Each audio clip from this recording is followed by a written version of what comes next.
This happened over 20 years ago, and I still think about it way more than I want to. My name is Susan.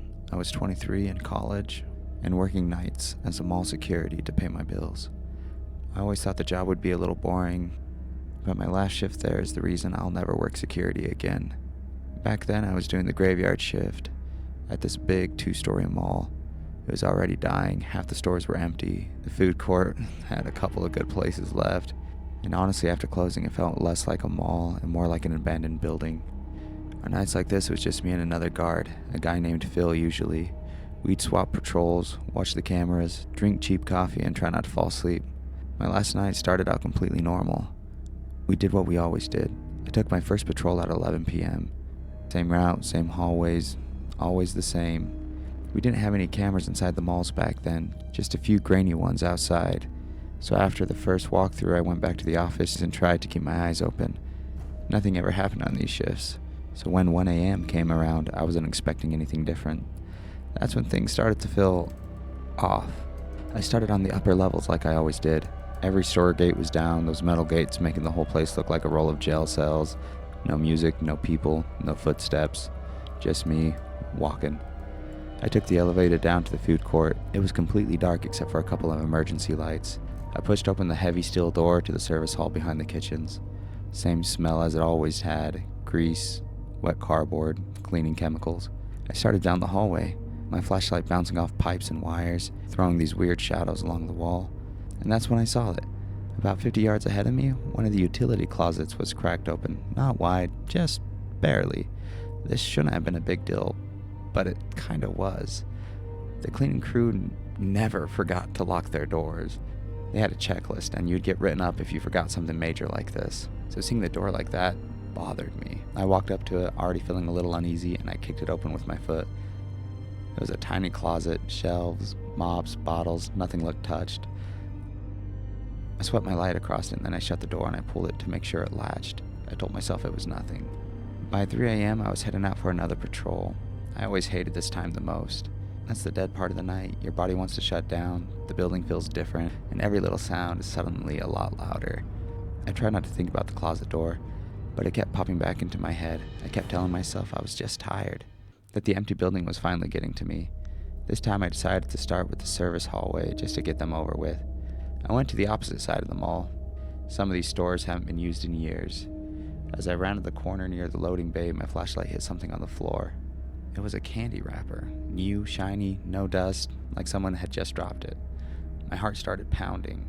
The cleaning crew had left at 10, and I walked this as part of my patrol just a few hours ago. And as far as I knew, no one else was in the building, just me and Phil. I stood there staring at this stupid little piece of plastic way longer than I should have, but it didn't make sense. That's when the feeling hit me, a heavy, crawling feeling like somebody was watching me. Every shadow started to feel wrong. Every time my foot hit the floor, I thought I heard another step, half a beat behind me. But when I stopped to listen, there was nothing. I finished my patrol way faster than I should have, and I went straight back to the office. I was a little freaked out. I kept telling myself I was just exhausted, but I still couldn't shake the feeling. After that 3 a.m. patrol, I couldn't sit still.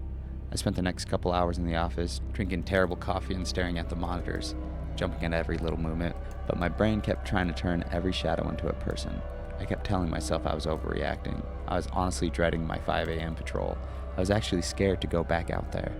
But it was my job, and I knew if I skipped the last round, I'd just sit there imagining things anyway. A little before 5, I grabbed my flashlight. It was one of those heavy metal ones. Just holding it made me feel a tiny bit better. I headed back out. I saved the west service corridors for last this time. That side of the mall always felt worse. It was older. By the time I reached the still service doors, I've already worked myself up, imagining the worst possible scenarios waiting for me on the other side. The second I pushed it open, I smelled it. At first it was the usual old grease, cardboard cleaning chemicals, but under that there was something else, sour, stale, like sweat and garbage and something rotting very slowly. I walked a little farther, and that's when I noticed it. One of the old access panels near where the AC unit used to be was cracked open. I knew for a fact that space hadn't been used in years. Maintenance told us that it was basically just storage. My stomach dropped. I walked up to it and pushed the panel the rest of the way open. Then I raised my flashlight and I took a look inside. Someone had been living there.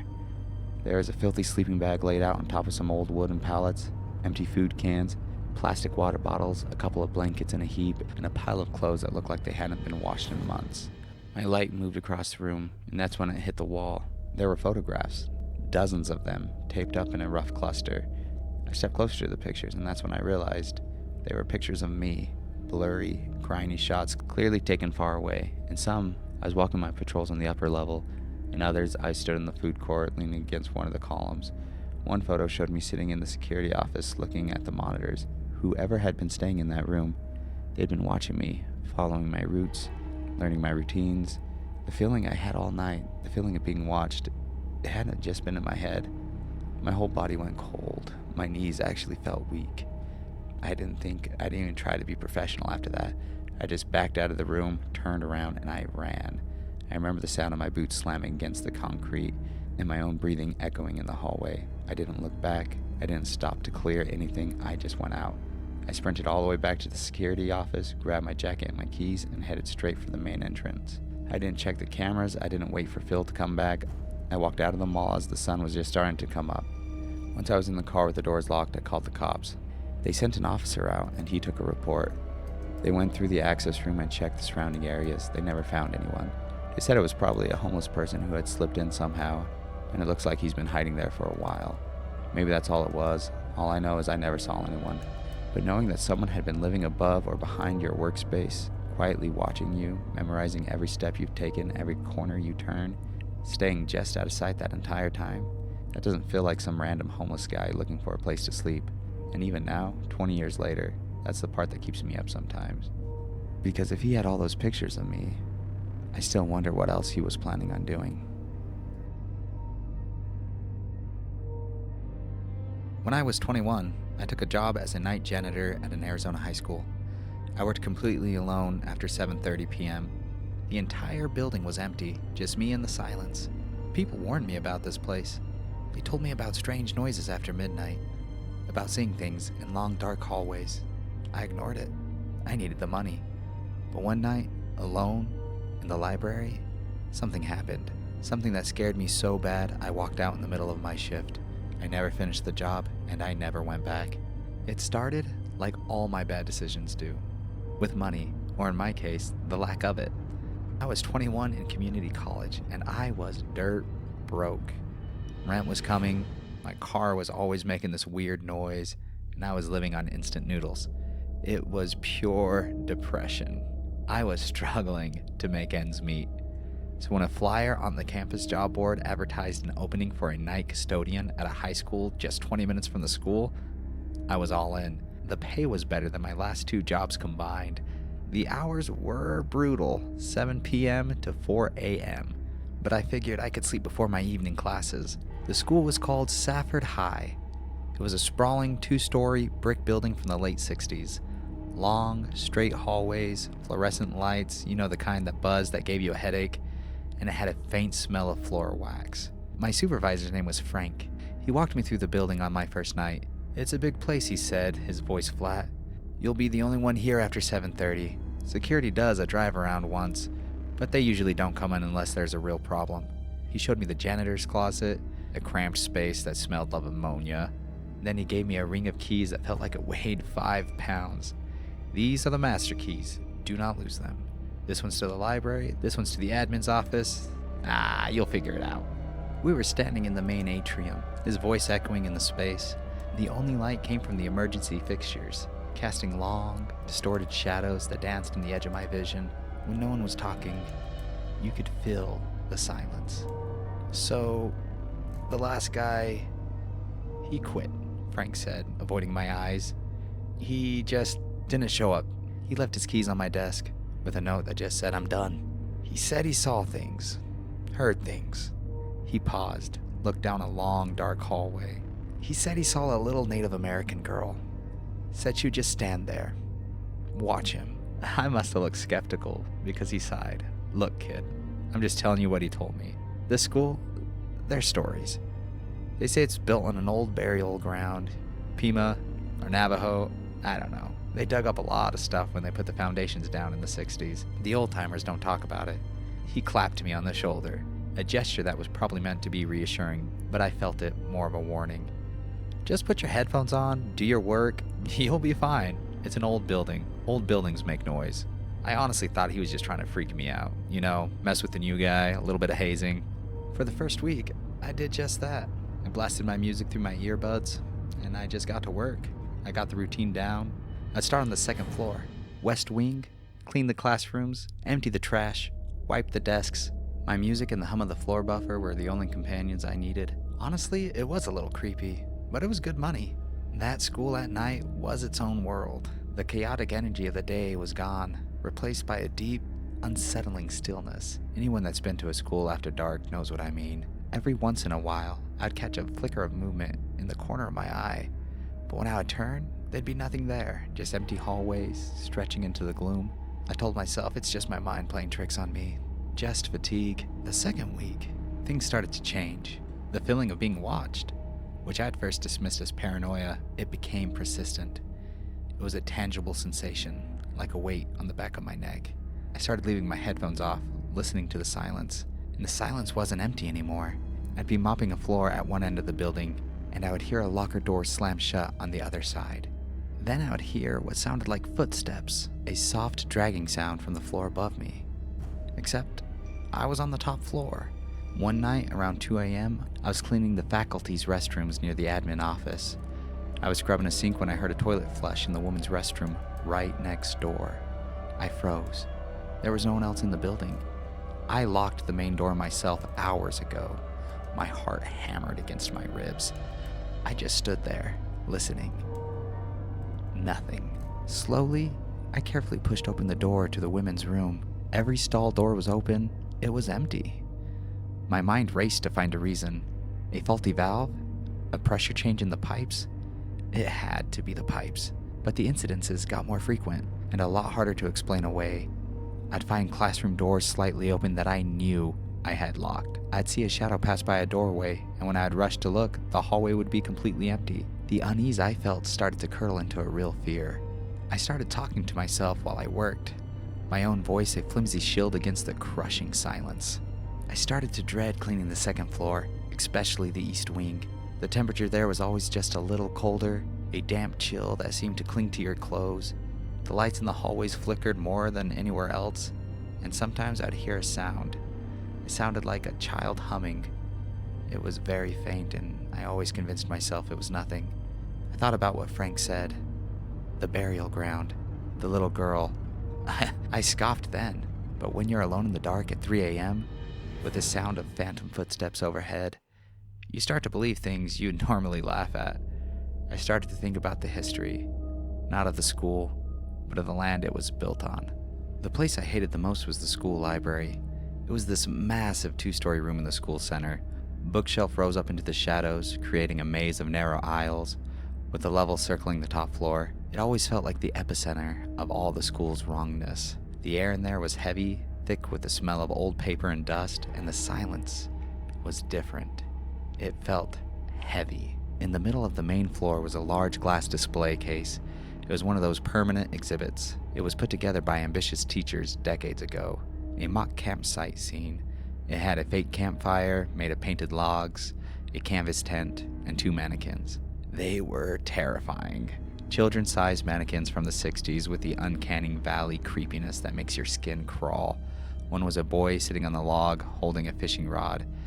The other was a girl, standing, holding an open book like she was reading by the firelight. Her face was the worst part. A blank, placid smile, rosy cheeks, and wide, painted blue eyes that seemed to stare right through you. Every time I cleaned the library, I tried not to look at the display case, but I was always aware of it. Always aware of those 2 silent plastic figures. The night it happened was a Tuesday. I'd save the library for last like I always did, procrastinating the dread. It was almost 3:30 a.m. I was tired, and I was on edge. The school had been especially active that night. More bangs, more whispers. I honestly just wanted to finish and get out. I pushed my cart into the library, the squeak of the wheels echoing like a scream. I turned on the lights, but it only seemed to push the darkness back into the corners. I started my routine, emptied trash, wiped tables, started to vacuum. The vacuum was a big industrial beast, and its humming was a comfort. It drowned everything else out. I could be in my own little world, just me and the lines on the carpet. I started on the far side of the room, my back to the display case, working my way methodically across the room. I was about halfway done when a strange feeling washed over me. A sudden, intense drop in temperature, like walking into a freezer, and the feeling of being watched was overwhelming. It was strong. It felt like someone was standing right behind me, breathing on my neck. I brushed it off like it was nothing. I kept vacuuming, but I couldn't shake it. My eyes kept darting towards the reflection in the large window along the far wall. I could see the room behind me, dark and distorted in the glass. And then I saw it, in the reflection, in the glass of the display case. The girl mannequin, the one that was supposed to be standing there holding the book. Its head turned. It was turned to the side. Its blank painted eyes were staring directly at me. I felt the blood drain from my face. I killed the power to the vacuum. The sudden, deafening silence rushed in, and all I could hear was the frantic pounding of my own heart. I stood frozen, hand gripping the vacuum handle, staring at the reflection in the window. It had to be a trick of the light, a distortion in the old glass. It had to be. Slowly, so slowly, I turned around. My breath caught in my throat.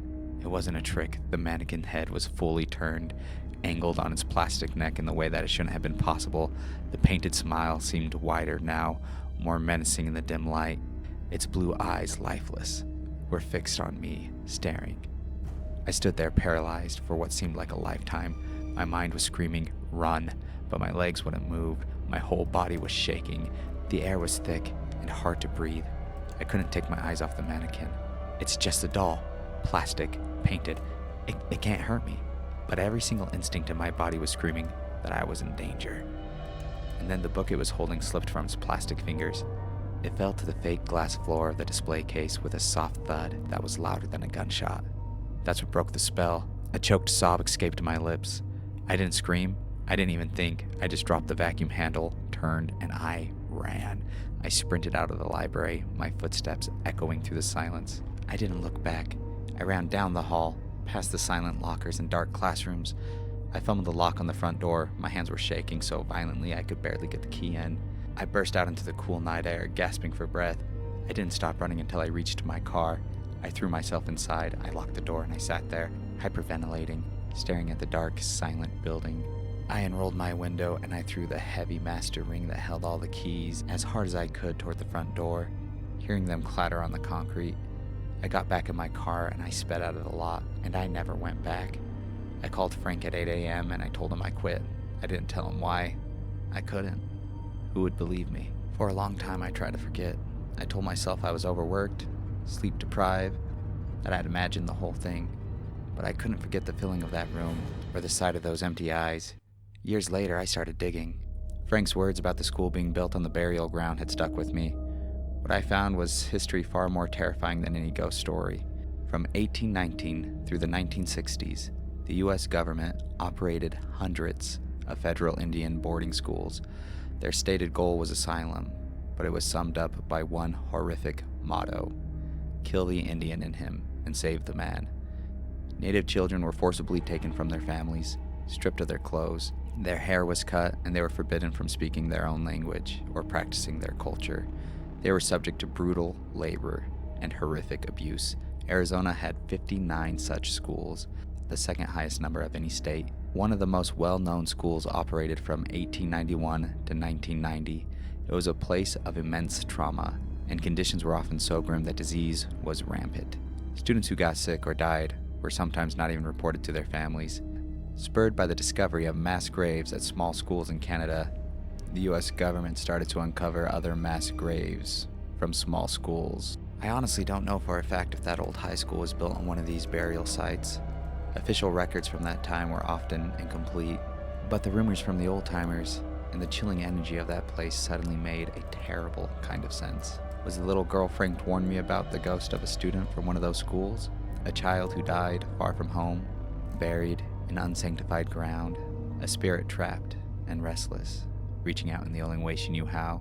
People who study these things say the energy of a place is shaped by the events that happen there. The intense trauma can leave an imprint. A child's spirit in particular is often described as being powerful able to move objects, create sounds, and make its presence known, like turning a head of a mannequin or dropping a book just to get your attention. My experience didn't feel like just a random haunting. It felt personal, tragic. I don't think the little girl was trying to be evil. I think she was just trying to be seen, to be acknowledged, remembered. What happened that night drove me away, but it also opened up my eyes to different possibilities in the world. Have you ever worked in a place with a dark history? A place that just felt wrong? Share your own experiences down in the comments. And if you believe these stories need to be told, please send them to me.